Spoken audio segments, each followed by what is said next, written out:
नमस्कार दोस्तों, स्वागत है आपका अपने चैनल अल्टीमेट नॉलेज पर। दोस्तों, अगर आप लोग भारत के एक हिंदू हैं और साथ ही साथ भारत में इस चीज़ को अच्छे से समझना चाहते हैं कि किस प्रकार से भारत के अंदर शांति दूतों की आबादी धीरे धीरे बढ़ रही है और किस प्रकार से शांति दूत भारत को धीरे धीरे घेरते जा रहे हैं, तब आप लोग इस चीज़ को अच्छे से समझ जाइए कि आखिरकार क्यों एक मुस्लिम व्यक्ति हमेशा ही मुस्लिम व्यक्ति का सपोर्ट करता है और क्यों भारत के अंदर रहने वाला शांति दूत इस बात को चाहता है कि भारत के अंदर शांति प्रिय समुदाय की आबादी इसी तरीके से बढ़ती रहे, जिससे वो भारत को धीरे धीरे खत्म कर सके और भारत के ऊपर अपना इस्लामिक शासन लागू कर सके। दोस्तों, आप सब लोगों को बहुत अच्छे से याद होगा कि जब मोदी सरकार NRC और CAA लेकर के आई थी, तब सबसे ज़्यादा विरोध मुस्लिम समुदाय के द्वारा ही देखा गया था। ऐसा नहीं है कि ये विरोध सिर्फ और सिर्फ एक तरफा या फिर बिना सोचे समझे किया जा रहा था,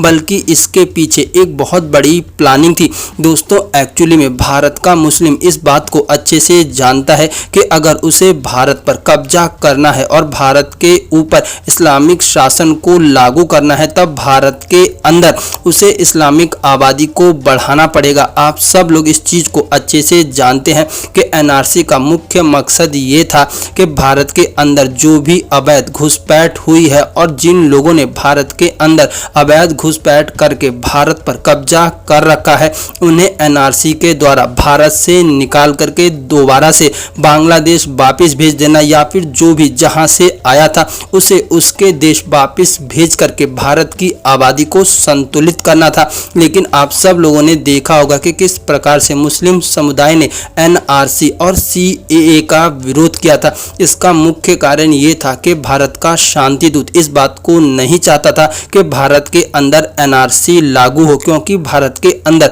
अगर NRC लागू होती तो भारत के अंदर अवैध रूप से रह रहे बांग्लादेशी और घुसपैठिए लोगों को भारत छोड़ करके जाना पड़ता। अगर वो लोग भारत छोड़ करके चले जाते, तब कहीं ना कहीं इस्लामिक आबादी को भारत के अंदर एक बहुत बड़ा झटका लगता। साथ ही साथ मुस्लिम लोगों ने CAA का विरोध किया था। दोस्तों, इसका मुख्य कारण ये था कि CAA के अंदर अफगानिस्तान, पाकिस्तान और बांग्लादेश से उन हिंदुओं को नागरिकता देने की बात कही गई थी जिनका पाकिस्तान, बांग्लादेश और साथ ही साथ अफगानिस्तान में उत्पीड़न हुआ था। लेकिन मुस्लिम समुदाय ने यहाँ पर भी CAA का विरोध सिर्फ और सिर्फ इसलिए किया था क्योंकि CAA के अंदर सिर्फ और सिर्फ हिंदू, बौद्ध, जैन और सिख लोगों को नागरिकता देने का प्रावधान था। इसके अंदर मुस्लिम लोगों को नागरिकता देने का प्रावधान नहीं था। यही कारण था कि मुस्लिम लोगों ने CAA और NRC का